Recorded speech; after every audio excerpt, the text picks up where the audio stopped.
Is a collection of quotes, images, and words I think best represent the three different works I chose to answer the question, who is responsible for standing up to others, and why should it be a universal obligation?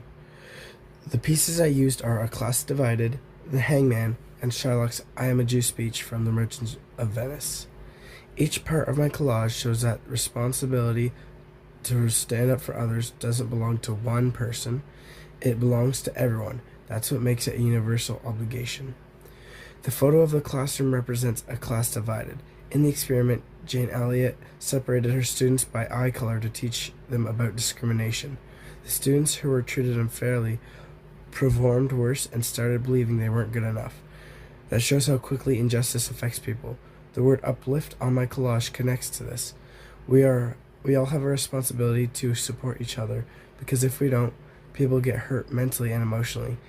This proves why standing up for others needs to happen before damage is done.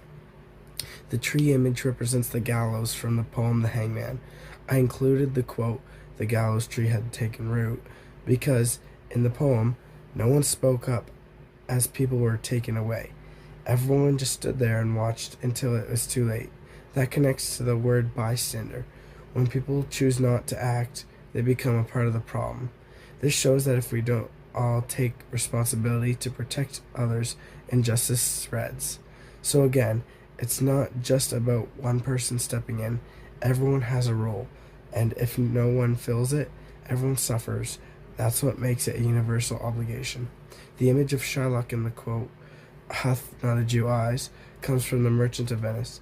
He's pointing out that despite his religion, he's still human like everyone else, but no one stands up for him. He's ignored, mocked, and mistreated. That connects to the word justice in my collage, because he never receives it.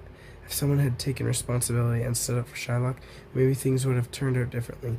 His speech reminds us that injustice happens when people are seen as less, and it keeps happening when no one says anything.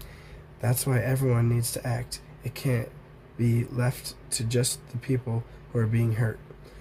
All the words I chose, justice, uplift, obligation, bystander, and standing up for what is right, are directly tied to the question. They represent the effects of speaking up or choosing not to.